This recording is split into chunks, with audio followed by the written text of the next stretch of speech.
Salón Náutico Internacional de Barcelona patrocina este espacio. Bienvenidos una semana más a Atando Cabos. En el programa de hoy viajamos hasta Getxo, porque allí, en el Real Club Marítimo de Labra, Real Sporting Club, se ha celebrado la cita náutica de la temporada, el Campeonato del Mundo de J80. Os mostraremos un servicio que te permite alargar la subida de tu barco a varadero y en nuestra sección más educativa nos visita Manolo Torres. Aprovecharemos la oportunidad de tener a un oficial y juez de regata como él para que nos explique en qué consiste el sistema de compensación de ORC y cómo funcionan las mediciones en vela ligera. Y acabaremos fuerte porque tenemos preparado unas de guía envidiable.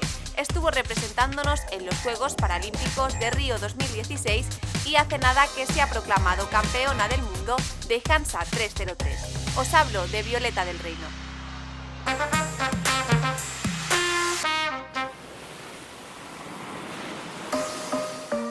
Emoción y competitividad, eso es lo que nos ha dejado el Campeonato del Mundo de J80, que ha contado con una participación de alto nivel, tanto en calidad como en cantidad.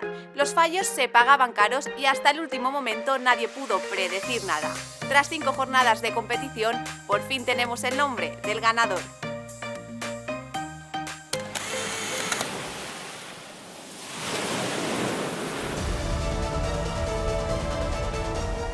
Muy difícil. Pero sí es verdad que la flota está muy fuerte. El nivel es muy alto. Es como un sueño.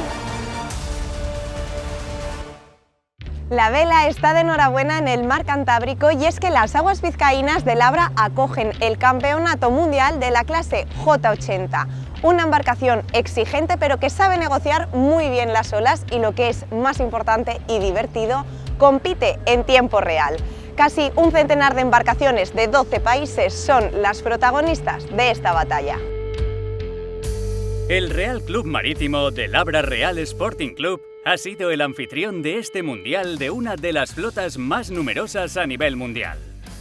Durante las 3 primeras jornadas se cumplieron pleno de pruebas previstas, en unas condiciones de viento leve de unos 7 nudos de intensidad que definieron la clasificación, dividiendo los 80 barcos participantes en grupo oro y plata.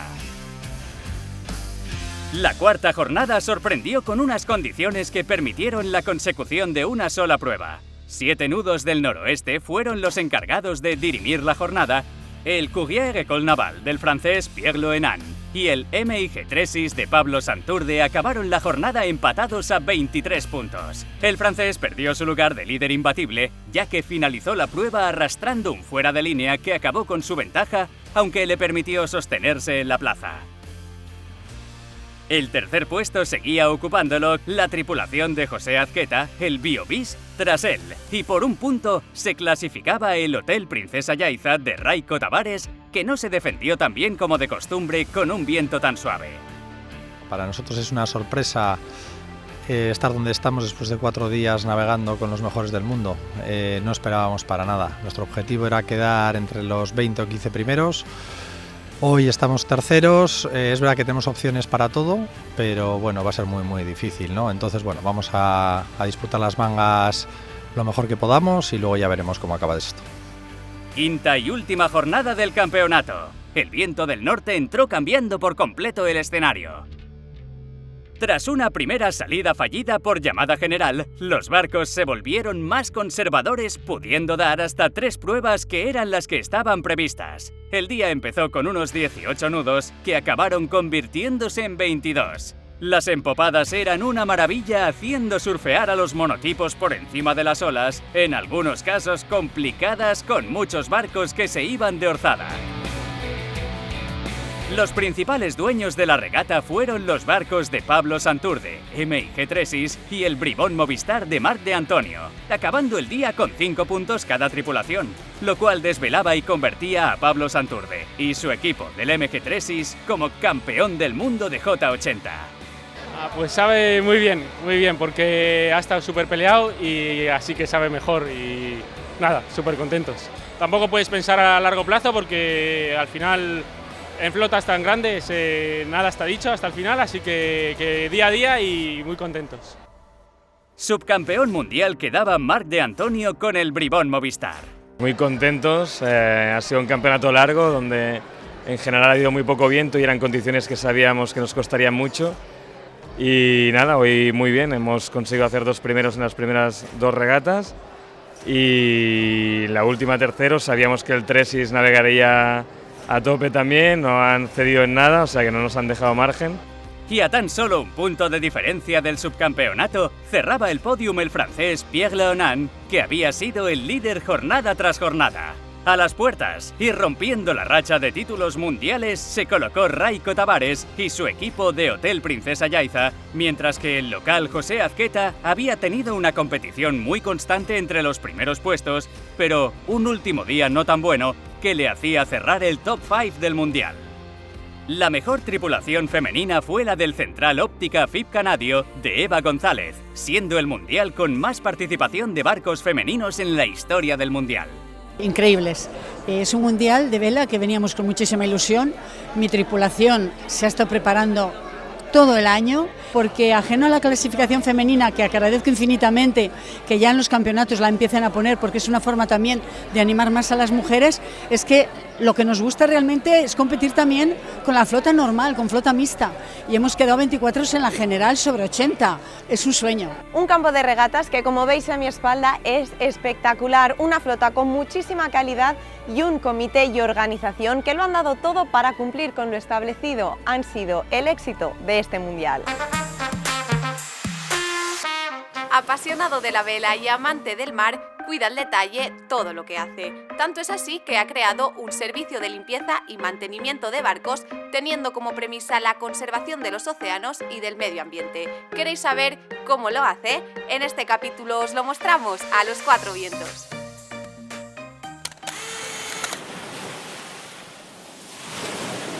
Cuando una embarcación pasa la mayor parte del tiempo en el agua, es inevitable que la flora y la fauna encuentren en su casco un nido perfecto para quedarse. Y en este punto de la historia es cuando entra en juego Alexis, que es el creador de Obras Vivas. La descripción es la parte sumergida de una embarcación. Obras Vivas nació de un sistema que se utiliza en otros países, que yo justamente tuve un viaje, aprendí este oficio. Simplemente se trata de una cosa tan normal como limpiar los cascos por debajo. Y dices, ¿y por qué limpiarlos si cada año los suben? Y cada año los suben, pero los suben ya con caracoles. Pues lo que crece pues se queda y crece mucho más, que pueden hasta duplicar su estancia en el agua, estos barcos, limpiando un mínimo de cada 2 meses.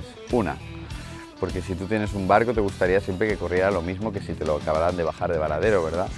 Entonces, esto lo que hace la fricción del agua es que vaya, cuando se pega todo el ser vivo, caracoles, algas y tal, va perdiendo su rendimiento.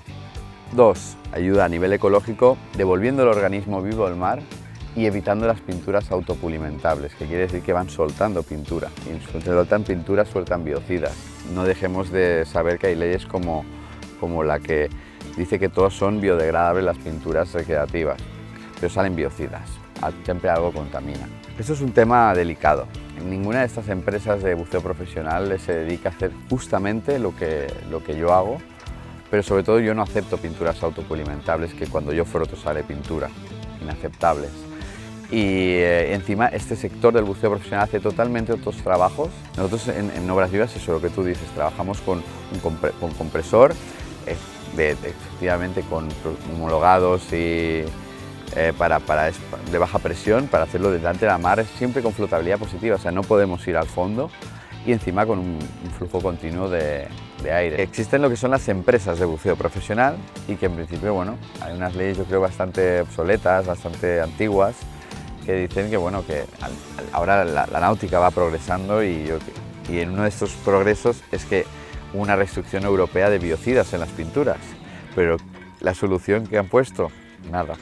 Entonces la gente sale aún más sucio, con el barco más sucio y está consumiendo más. Hay estudios de ingeniería naval que dicen que estás gastando hasta un 30% más de combustible por no tenerlo limpio. Sobre todo gente que navega mucho. A veces hay gente en verano que se encuentra y dices, hostia, si no corre.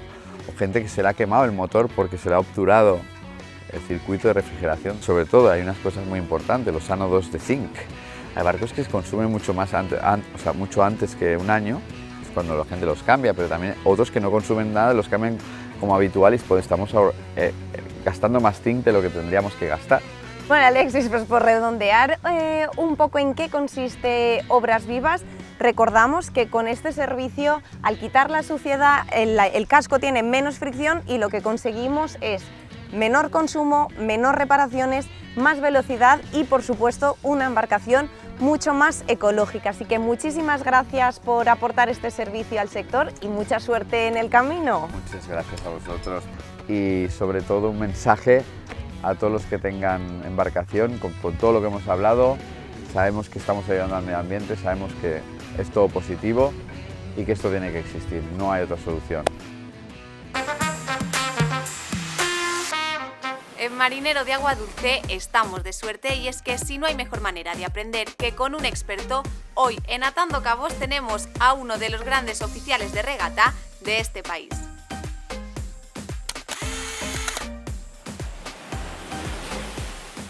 Bueno, Manolo, tengo que decir que estoy encantada de que estés con nosotros porque por primera vez un oficial y juez de regata en Atando Cabos.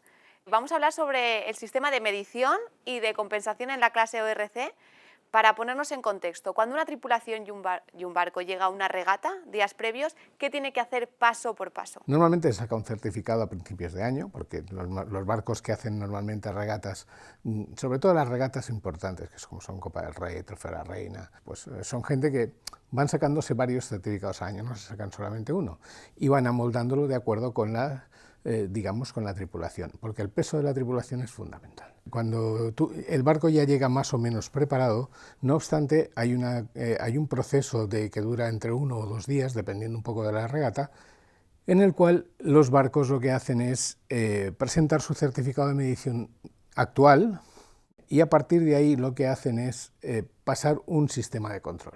Hay varios criterios. Normalmente el criterio es que tras las pruebas del día, los primeros de cada día, van a pesaje de tripulación.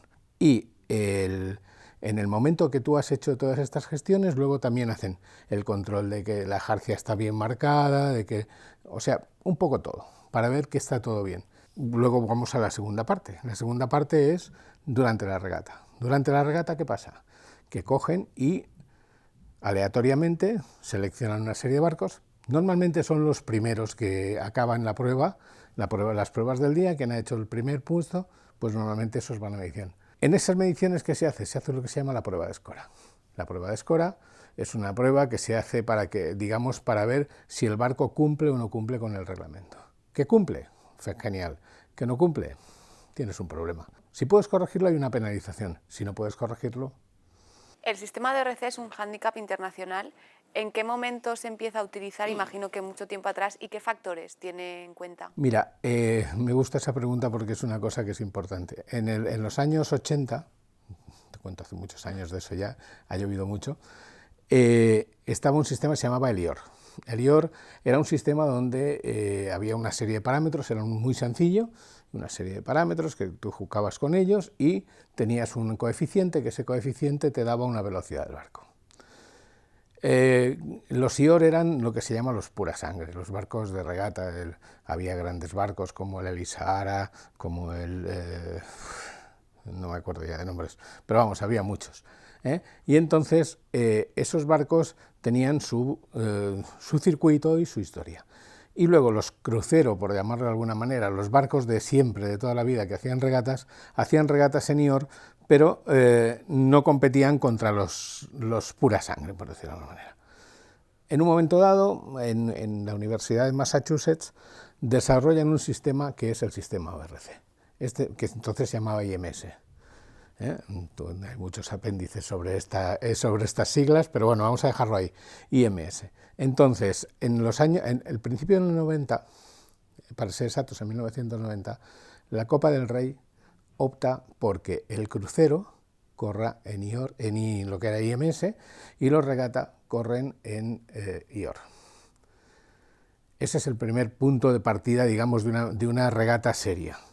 Tenemos la suerte que además una gran persona, que es Juan Paradela, que es un hombre genial, que desarrolló un programa informático que se sigue empleando, ha ido mejorándolo con el paso de los años, pero es un tío que la verdad es que empezamos trabajando con 4 polares, hoy en día se está trabajando con 14, o sea que para que veas la cantidad de diferencias que hay, ¿no? Entonces Juan desarrolla ese programa y empezamos a poder clasificar los barcos de acuerdo con un certificado. Esto viene impulsado por una serie de personas, como son Kiko Llompart, como es Javier Romero, como es una serie de personas que hacen, Camilo José Cela. Todas estas personas hacen que, digamos, el sistema vaya para arriba. ¿Qué pasa? Que en el año siguiente los IOR empiezan a mirar el sistema IMS como un sistema mejor que el suyo, pero había que diferenciarlos. Se crea el IMS Regata, el IMS Crucero, hay una serie de diferencias muy grandes que son, por ejemplo, digamos las formas del casco, etcétera y tal. Te evitas una cosa que entonces en el IOR se llamaban los BAMs, bueno, es un poco problemático, ¿no? Entonces todo esto se va evitando, se va quitando de en medio y van mejorando los barcos en cuanto a velocidad y en cuanto a diseño.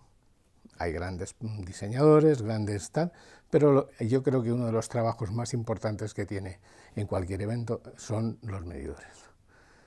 En este país tenemos una serie de medidores excelentes, de lo mejor. Hay mucha gente que hoy en día está haciendo muy buenas mediciones, los barcos están navegando y la verdad es que hemos conseguido que en este país, por lo menos, digamos que las trampas sean las mínimas, las trampas entre comillas, los cambios, por decirlo de alguna manera. La figura del juez en la regata es fundamental. Tiene que estar velando por el correcto posicionamiento de las balizas, recibiendo las inscripciones, tiene que estar prácticamente al tanto de todo. Sí. ¿Las decisiones de un juez pueden marcar una regata? Pueden, no marcan una regata. Vamos a ver, el oficial de regatas, en este caso, vamos a distinguir lo que es el oficial de regata, que es el que está en el agua, el juez, que es el comité de protestas, o que se llama comité de protestas. El oficial de regatas tiene que estar atento o tiene que haber estado trabajando también en el tema de las instrucciones, el anuncio, etc. Una vez hecho esto, va al agua. O sea, hay dos partes. La primera parte es la parte de tierra, que tiene que preocuparse de que todo el mundo tenga su certificado, que haya presentado su certificado, tiene que preocuparse de que todo el mundo haya presentado su tarjeta de publicidad, si es que la tiene, tiene que preocuparse de que las licencias las hayan presentado todas. Por eso la oficina de regata forma parte de alguna forma del comité de regata y es el que, digamos, recoge toda esta información para que el comité de regatas dé su aprobación. En el momento que el comité de regatas da por bueno a la lista, esa va a misa. ¿Qué pasa? Que entonces es ahí donde empieza la segunda parte. La segunda parte es el agua. En el agua, el oficial de regatas distribuye al personal que tiene, que son balizadores, que son auxiliares, que son el visor, con todo el personal que hay a bordo, lo va distribuyendo de acuerdo a las necesidades que tienes. Cuando acaba una regata, ¿qué es lo mejor y lo peor que te puede decir, o sea, a un juez que le puede decir un deportista? Lo mejor que te pueden decir es no decirte nada. O sea, siempre, digamos, intentando que, o sea, yo tengo amigos que son regatistas que están encantados y yo estoy encantado de verles y nos saludamos y qué tal, cómo estás y nos podemos ir luego a tomar algo juntos o lo que quieras. Pero lo que quiero decir es que te hablen de la regata, te hablen mejor que no te hablen de la regata, mejor que todo, entonces es que todo está bien. Es como aquello de no news, good news, lo mismo. Pues muchas gracias, Manolo, ha sido un gusto tenerte aquí, todos hemos aprendido un poquito más sobre esto y nos vemos. Nos vemos cuando quieras, muchísimas gracias, un placer. Una luchadora dentro y fuera del campo de regata. Así es Violeta del Reino, una deportista que contra viento y marea ha ido sumando títulos, entendiendo el mar como un imprescindible en su vida. Progresión y superación son sus premisas y hoy en día ya puede presumir de ser bicampeona del mundo de Hansa 303. Pero junto a estos títulos, Violeta ha conseguido otros muchos logros que nos cuenta en primera persona.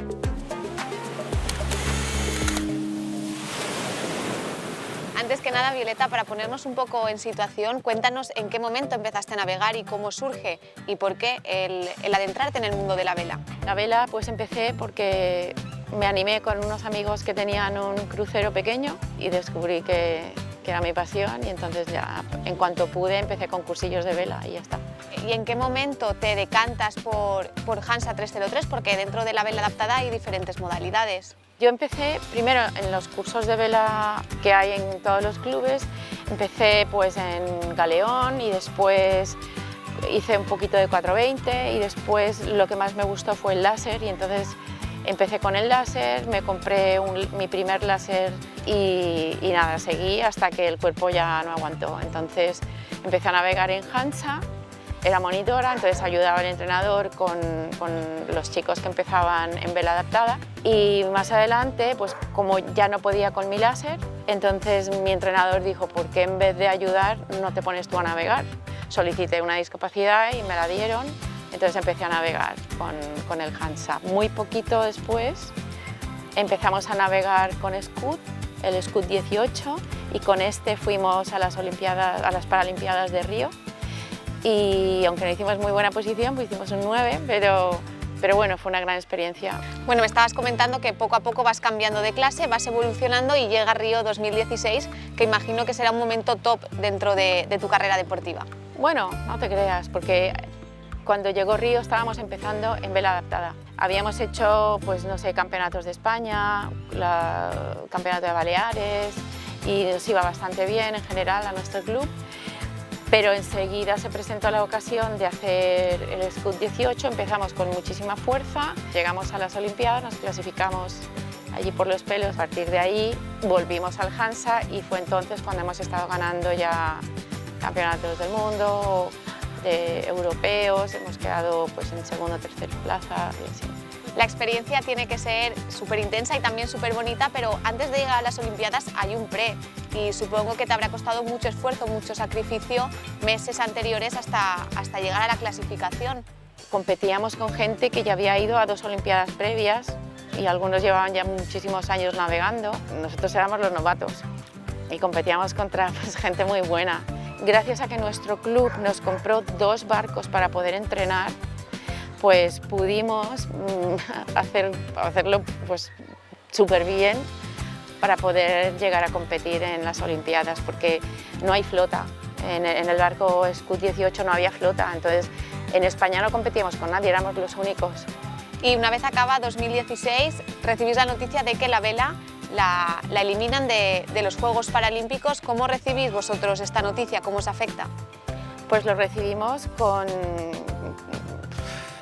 mucha tristeza y la verdad no comprendemos muy bien las razones, porque sí, arguyen que se trata de que no hay números, de que es muy caro, de que, en fin, hay miles de razones por las que no se puede. Sin embargo, la afición es muy grande y lo está probando el hecho de que en esta competición, en este mundial, hay muchísimos barcos y cada vez hay más. Somos ya 12 chicas las que competimos y 30 y pico chicos, o sea, los números suben y además también el nivel está subiendo mucho también.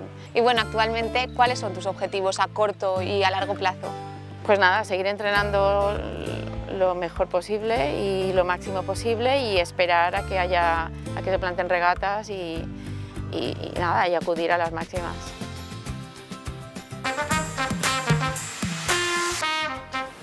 Y como la semana pasada, nos despedimos con los cracks del Team Omaner. Tras el triunfo en Cerdeña, los catamaranes voladores de GC32 pusieron rumbo a Lagos, Portugal, para competir en el Campeonato del Mundo de esta clase.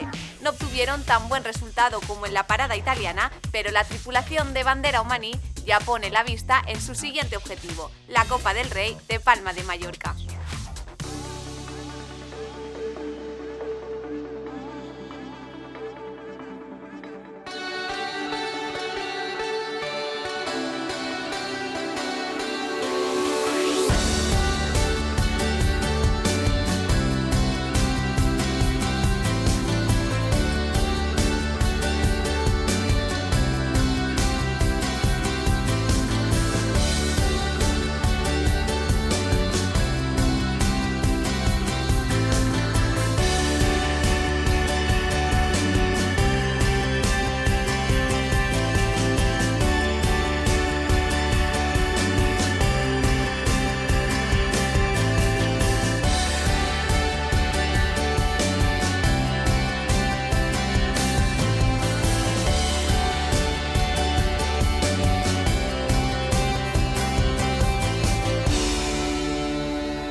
Salón Náutico Internacional de Barcelona patrocina este espacio.